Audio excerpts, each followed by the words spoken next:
Here we go. So today we're here chatting with Tate, Dylan, Grayson of South Australian up-and-coming punk outfit Collateral Damage, and have also created a bit of hype with their track Barbie Anthem. How you all doing, boys? Oh, not too bad. Yourself? Yeah, good. Did you pull up after a big weekend, alright? Oh, yeah, we did alright. We're doing well now. No worries. Okay, and first up, can I ask either one of you guys, who are Collateral Damage? As in who we as people or who we as a band? Yeah, who are you in a band? So tell me about a little bit who you guys are, your names and that, and the band, not the band, but the style you play. Well, the name comes from the shitty Schwarzenegger movie. That's where we got that from. Yep. But our style, it's from all sorts of era of punk. We're trying to combine stuff like, obviously, your Godfathers of punk, like your Ramones and all that. But then also sort of your 90s pop punk sort of stuff, like your Green Days and your Blink-182s. And also a lot of the modern Australian stuff, like the Chats and Doom Rats, all that sort of stuff. Awesome. I know you'd make our punk editor, Mike the Punk, pretty proud. He's been pretty keen for me to have a chat with you guys. Can you tell me how you guys actually formed?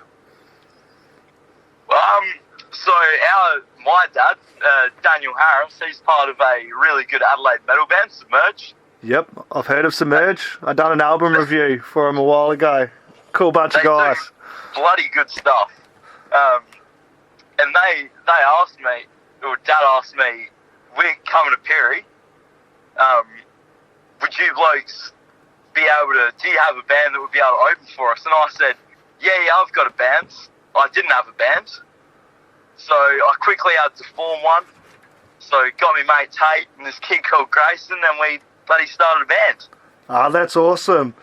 So, your dad Submerge is a cool band. I have heard that. He drums, doesn't he? Or Yeah, he's a drummer. a drummer as well. Okay, can we go through and just ask how each of you started your musical journey? Can we start with you, Dylan? How you started with your bass and your vocal singing and your journey there, mate?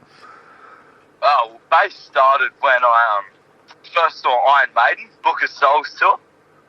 Bloody Nice. Steve Harris blew me away. And I thought, I have to get onto that. So, yeah, picked up the bass, and singing only came when we joined the band, so I'm still new to that. Yep. I really enjoy it, man. That's cool. So, Iron Maiden is a great band live, eh? Also, they put in, a whole massive performance, not just the music, they put in a good stage show. They're bloody great. Did Dad take you to that? Yeah, went with Dad. That's really, really cool, man. Tate, how did you start your journey with guitar, mate? So pretty much, I was doing lessons when I was heaps young, and I gave up. And then when I was still in primary school, but nearly finishing, I was getting heaps into Nirvana. So I got that shitty guitar and started learning Nirvana songs, and then just kept going from there. That's really cool. I just had a chat with Raiden last night, and he was saying kind of that's how he got into guitar, and he's only 11 as well, so he was only young when he started. Yeah, Nirvana does that for heaps of people, I reckon. That's really cool. And Grayson, can I ask about how you got into drums, mate? That was a couple of years ago. Really into the band Foo Fighters, and I really liked the drumming of it, so I kind of just really wanted to be able to do that sort of stuff. Obviously, I couldn't straight away, but eventually got there. That's really cool. And some of you guys, some of these people that we're listening at the moment probably don't realise how old you guys are. You're all still in school, eh? Yeah, Tate's 17. Gaz is about to turn 17, and I'm 16, so...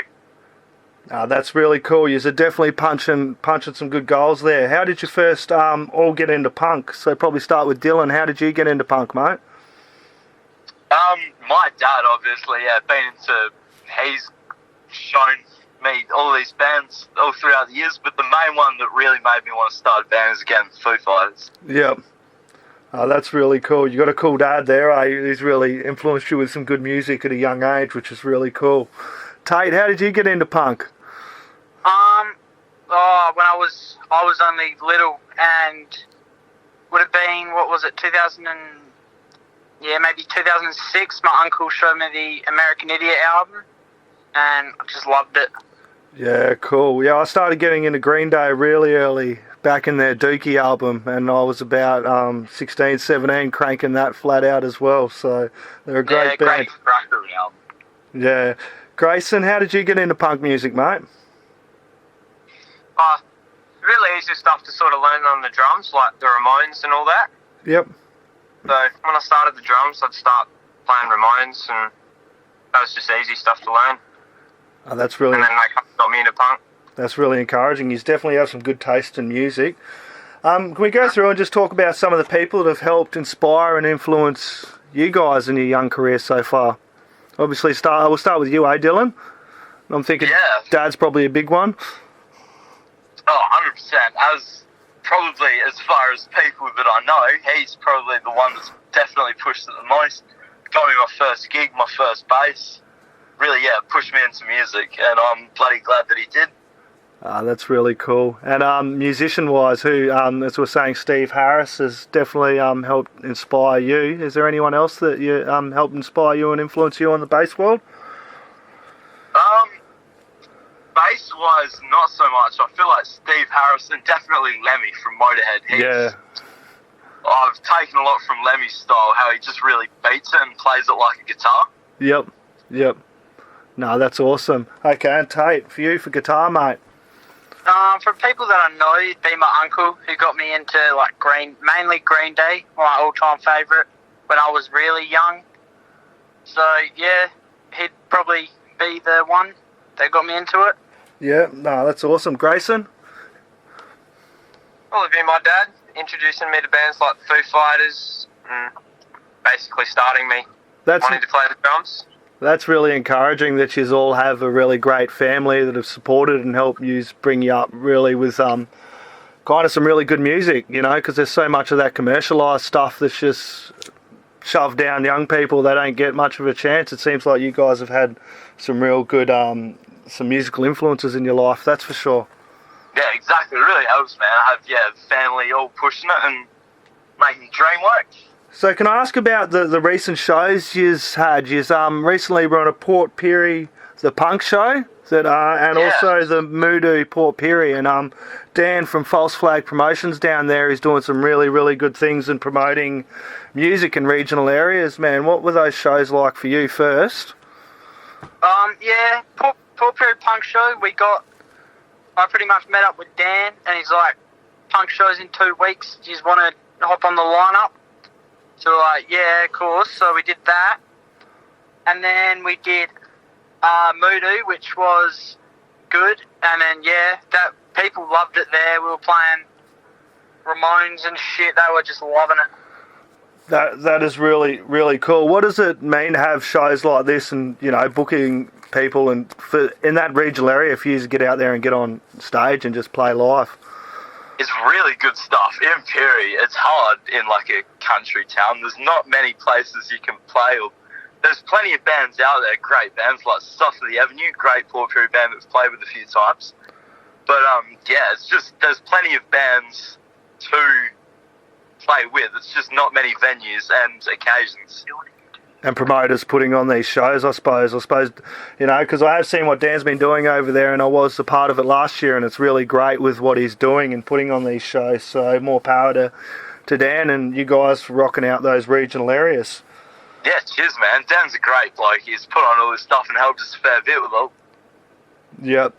Okay, can I ask about your track Barbie Anthem? That rocks, dude. Thank you. Yeah, wrote that basically after we had a barbecue. Got all my mates around, had a barbecue, and when everyone went home, got my guitar out, and we wrote that. That rocks. So you guys have also been nominated in the punk category of the SA Music Awards, which is really cool. I know you've only got that one track out at the moment, but it's obviously hit some goals, and you've got a few people out there that are actually liking the track. Really going down really well. It's crazy having that be nominated for the bloody South Australian Music Awards, and we hope it gets somewhere with it. Yeah, the encouragement-wise, so where do you guys see yourselves going for there? What's next for Collateral Damage? I dare say you've had feeling pretty inspired, as we were saying, with those shows and, with the nomination for the punk category with the SA Music Awards. Where do you see yourselves going from here? What's the next step for Collateral Damage? Well, we've got a single coming out as soon as possible, hopefully before November, called Nazi Zombies from Outer Space. Awesome. That's coming soon. And hopefully an EP by next year. Well, not by next year, but sometime next year. That's awesome. Yeah, any ideas on what the name is yet for the EP, or just winging it at the moment? We most certainly do. It's going to be called Drop Your Dax. Awesome. Awesome. So that's really cool. So we've got to keep our eyes and ears out for the single. Again, that should be out, the new single coming out soon. What was the name of that one again? Nazi Zombies from Outer Space. Yeah, that Nazi Zombies from Outer Space. Collateral Damage is the next single on the way. And the boys are also working on an EP called Drop Your Dax, which should be out sometime around 2020. Anything else you guys want to say before we go? Not really, man. Just thanks for having us. And yeah. No, it's been our pleasure, mate. Thanks a lot. So everyone, next year, and the single, Crank Up, Collateral Damage, rock hard, punk out. Thanks a lot.